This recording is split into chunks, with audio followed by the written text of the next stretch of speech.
সুধী দর্শকবৃন্দ, আমার আজকের ভিডিওতে আমি ইউরোপীয় দেশসমূহের ভৌগোলিক আবিষ্কার ও সারা বিশ্ব জুড়ে ইউরোপীয় দেশসমূহের উপনিবেশ স্থাপন নিয়ে আজকের ভিডিওতে আমি বলবো। সামন্ততন্ত্রের শেষ দিকে আন্তর্জাতিক বাণিজ্যে গভীর পরিবর্তন দেখা দেয়।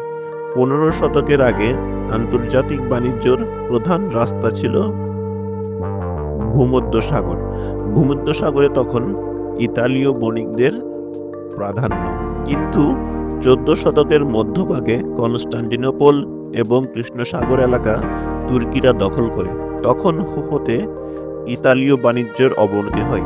নিকট প্রাচ্যের বন্দরগুলো ইতালিয়ানদের কাছে বন্ধ হয়ে যায়। সুদূর ভারতবর্ষের সঙ্গেও আর যোগাযোগের উপায় নেই। কিন্তু ইউরোপীয় বণিকেরা ভারতবর্ষের সমৃদ্ধির কথা জানতে পেরেছে, সুতরাং ভারতবর্ষের রাস্তা বের করতেই হবে।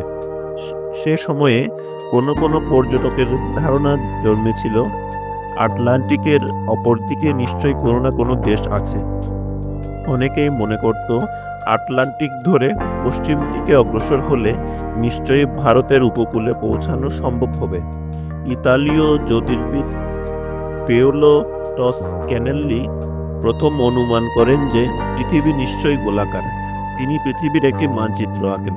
তাতে তিনি ভারতবর্ষের উপস্থিতি দেখাচ্ছেন আটলান্টিকের অপর তীরে, ইউরোপের ঠিক মুখোমুখি। পৃথিবী গোলাকার এই ধারণা সৃষ্টি হওয়ায় অনেকেই ভাবল পশ্চিম দিক থেকে যাত্রা করলে নিশ্চয়ই ভারতবর্ষে উপনীত হওয়া যাবে। এই দুঃসাহসিক কাজে সর্বপ্রথম এগিয়ে আসেন ক্রিস্টোফার কলম্বাস। স্পেনের বণিকেরা সে সময় নতুন সমুদ্রপথ আবিষ্কার করে দেশ জয় ও লুণ্ঠনের কাজে ব্যস্ত হয়।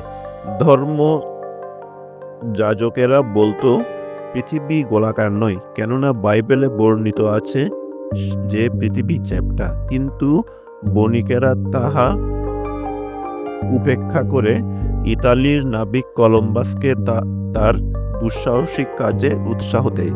রাষ্ট্র হতে তাকে কতগুলো জাহাজ দেওয়া হয়। 1492 সালের মধ্যভাগে কলম্বাস স্পেনের একটি বন্দর হতে সমুদ্রপথে পশ্চিম দিকে যাত্রা করেন। অনিশ্চিত পথে অবিরাম গতিতে 70 দিন চলার পর কলম্বাসের জাহাজ উপকূলে আসে। সকলেই মনে করল তারা ভারতবর্ষে আসছে, কিন্তু প্রকৃতপক্ষে এই নব আবিষ্কৃত দেশ আমেরিকা। কলম্বাসের পরে ফ্লোরেন্সের নাবিক আমেরিকো কয়েকবার আটলান্টিকের পথে সমুদ্র যাত্রা করেন।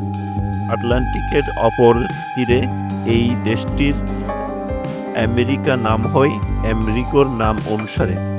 কলম্বাস যখন পশ্চিম দিকে ভারতবর্ষের রাস্তা আবিষ্কারের জন্য যাত্রা করেছিলেন, তখনই প্রকৃত রাস্তা নির্ণয় হয়ে গিয়েছে।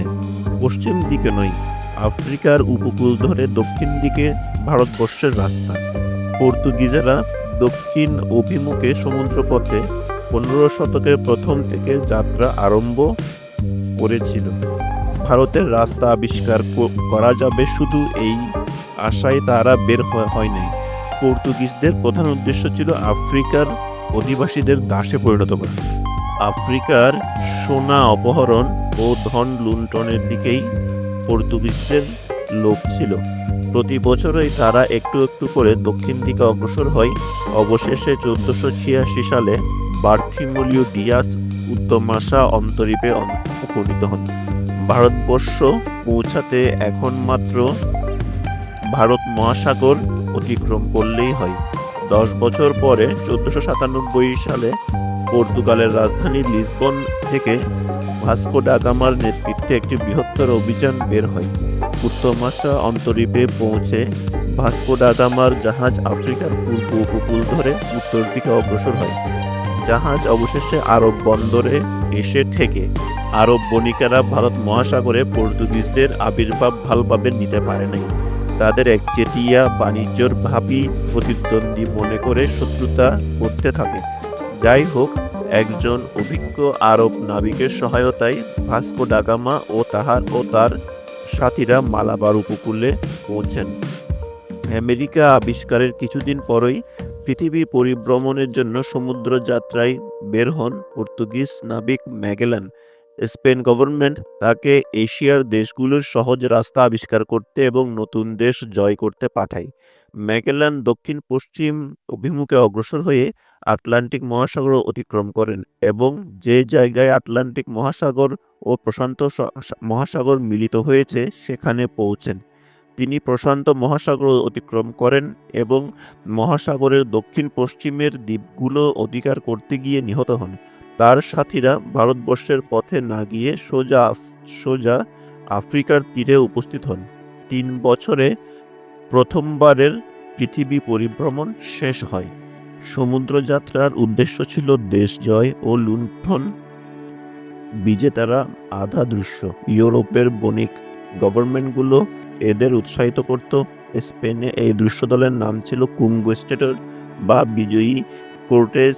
স্পেনের এরকম একজন দৃশ্য সর্দার কোর্টেস মেক্সিকো দখল করে, অপর একজন দৃশ্য সর্দার পিজারো পেরু দখল করে। সহজেই এরা স্থানীয় অধিবাসীদের কাবু করে ফেলত, কেননা দৃশ্যরা আগ্নেয়াস্ত্র ব্যবহার করত। বিজিত দেশগুলোর উপর নির্মম শোষণ চালানো হতো। নেটিভদের শোষণ হতে ইউরোপের পুঁজিপতিদের হাতে প্রাথমিক পুঁজির সঞ্চয় হয়। সে সময়ের একজন ঐতিহাসিক বলেছেন, আমাদের নিজেদের স্বার্থে নেটিভদের আমরা উৎসন্ন করেছি বলেই আমরা ধনবান হতে পেরেছি। 1503 সনে স্পেনের উপনিবেশিকরা জামাইকায় বাস করতে শুরু করে। 5 বছরের মধ্যে স্থানীয় অধিবাসীরা সম্পূর্ণ নিশ্চিহ্ন হয়ে যায়। হেইতির জনসংখ্যা 1508 সালে ছিল 60,000। 40 বছরের মধ্যে লোকসংখ্যা দাঁড়ায় মাত্র 500। 1550-এর মধ্যে কিউবার স্থানীয় অধিবাসীরা সম্পূর্ণ বিলুপ্ত হয়। দেশ জয় করেই নেটিভদের দাসে পরিণত করা হতো, কিন্তু অনেক জায়গায় যে বিজয়ী শোষণকারীর অমানসিক অত্যাচারে নেটিভরা নির্বংশ হয়েছে তা আমরা উল্লেখ করেছি। শেষ পর্যন্ত দেখা গেল উপনিবেশগুলোতে দাস মজুর আর যথেষ্ট মিলছে না। তাই নেটিভদের দাস বানানোর বিরুদ্ধে স্পেনের উপনিবেশিকদের মধ্যে একটা আন্দোলন দেখা দেয়। মিশনারি পাদ্রীরা এই আন্দোলনের নেতা, কিন্তু আশ্চর্যের বিষয় স্থানীয় অধিবাসীদের দাস বানানোর ব্যাপারে আপত্তি করলেও আফ্রিকা থেকে দাস আমদানির বিরুদ্ধে তারা আপত্তি করে নাই। আফ্রিকা থেকে হাজার হাজার নিগ্রো আমেরিকায় চালানো হতো। কয়েক শতাব্দী ধরে এরূপ দাস রপ্তানি চলে। 17 শতকে প্রতি বছর নিগ্রো চালান হয়েছে 1 লক্ষ। দাস ব্যবসায় লাভ ছিল প্রচুর, অনেক সময় মুনাফা হতো পুঁজির দ্বিগুণ। নেটিভদের সঙ্গে বাণিজ্য করেও প্রচুর মুনাফা পাওয়া যেত। কাঁচ, আয়না প্রভৃতি খেলো জিনিস দিয়ে নেটিভদের নিকট থেকে সোনা নেওয়া হতো। ইউরোপের বণিকেরা যাই দেয় এতেই নেটিভরা রাজি হতো। নিগ্রোদের ঘরে হয়তো খাবার নেই, তবুও বিলাসী দ্রব্য নিগ্রোদেরকে জোর করে গুছিয়ে দেওয়া হতো। বিদেশি বণিকদের আফিমের ব্যবসায়ী হতেও প্রচুর ধন সম্পদ অর্জিত হতো। ইউরোপের গভর্নমেন্টগুলো কতগুলো ব্যবসা প্রতিষ্ঠানকে উপনিবেশিক বাণিজ্যের একচেটিয়া অধিকার দেয়। কোম্পানিগুলোর শাসনের ক্ষমতাও থাকতো। ডাচদের এবং ইংরেজদের ইস্ট ইন্ডিয়া কোম্পানি আমাদের একান্ত পরিচিত। প্রথমে ডাচদের কোম্পানি প্রতিষ্ঠিত হয়, এর অনুকরণে অন্যান্য দেশের বণিকেরা নিজেদের কোম্পানি গঠন করে। এইসব কোম্পানি উচ্চ হারে লভ্যাংশ দিত। ভৌগোলিক আবিষ্কারের সময়ে আটলান্টিকের উপকূলবর্তী শহর ও রাষ্ট্রগুলি হয়ে দাঁড়ায় প্রধান বাণিজ্য কেন্দ্র। জেনোয়া ও ভেনিস পর্তুগাল এবং স্পেনের নিকট পরাজয় স্বীকার করে। তারপর দেখা দেয় ফরাসি আধিপত্য, কিন্তু শেষ পর্যন্ত আন্তর্জাতিক বাণিজ্যর প্রধান নায়ক রূপে রয়ে যায় হল্যান্ড এবং ইংল্যান্ড। আফ্রিকার পশ্চিম উপকূল এবং ভারতবর্ষের করমণ্ডল ও মালাবার উপকূলে প্রথম আবিষ্কারগুলো করে পর্তুগিজ নাবিক ও বণিকেরা। সিংহল, মালাক্কা, জাভা, সুমাত্রা এবং পরে ম্যাকাও এবং চীনে পর্তুগিজরা প্রতিষ্ঠা লাভ করে। তুলা, চিনি, মদ ও সুগন্ধি দ্রব্যের ব্যবসায় পর্তুগিজদের একচেটিয়া অধিকার।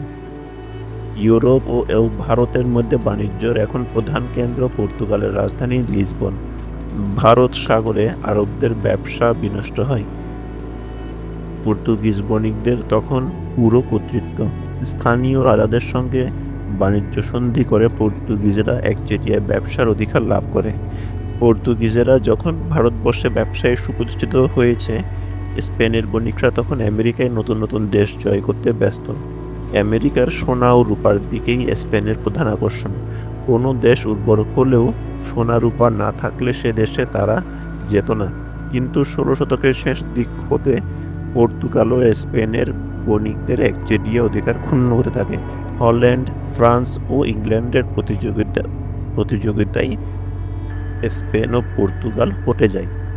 অর্থনৈতিক ও সামরিক শক্তিতে স্পেন ও পর্তুগাল ছিল দুর্বল, তাই বেশি দিন এই দুই দেশের উপনিবেশিক প্রাধান্য স্থায়ী হয়নি।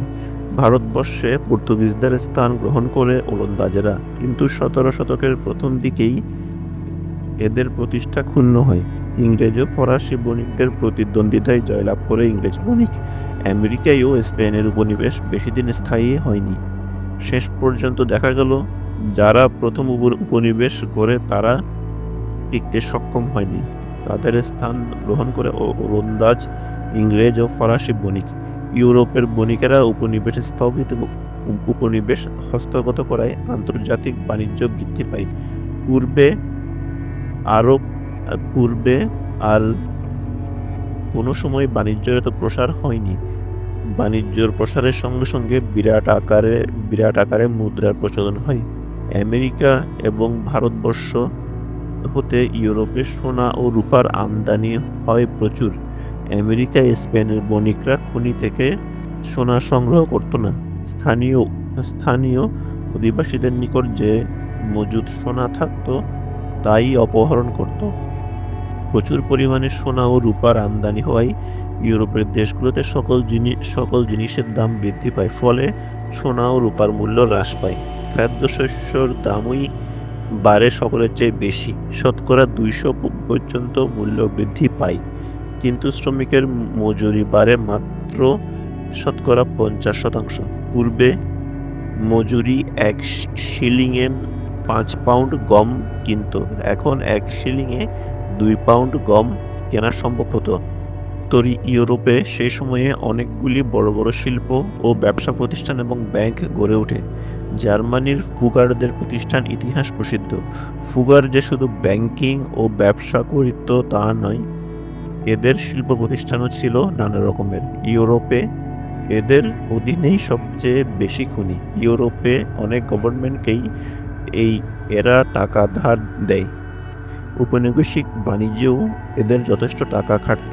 মধ্য ও উত্তর ইউরোপের সমস্ত বড় বড় শহরে এদের শাখা প্রতিষ্ঠান ছিল। ব্যাংকিং প্রসারের সঙ্গে সঙ্গে এক্সচেঞ্জের সৃষ্টি হয়। বণিকরা এক্সচেঞ্জে একত্র হয়ে বৈদেশিক মালের অর্ডার দিত। প্রথম এক্সচেঞ্জে আবির্ভাব হয় ব্রুক্সে। ভ্যান ডি বোর্স নামে একজন বণিকের বাড়ির সম্মুখে ব্যবসায়ীরা একত্র হতো। এই বণিকের নাম হতে বোর্স বা এক্সচেঞ্জ কথাটির সৃষ্টি হয়। 16 শতকে ব্রুক্সের এক্সচেঞ্জের গুরুত্ব নষ্ট হয়ে যায়। পরে অ্যান্টওয়ার্পই হয়ে দাঁড়ায় এক্সচেঞ্জের শ্রেষ্ঠ কেন্দ্র। অ্যান্টওয়ার্প তখন শ্রেষ্ঠ আন্তর্জাতিক বন্দর। সুধী দর্শকবৃন্দ, আমার আজকের এই ভিডিওটি এখানেই সমাপ্ত হলো। যদি আমার ভিডিওটি আপনাদের ভালো লাগে তাহলে আমার ভিডিওটিকে লাইক এবং কমেন্ট করবেন এবং আমার চ্যানেলটিকে সাবস্ক্রাইব করবেন।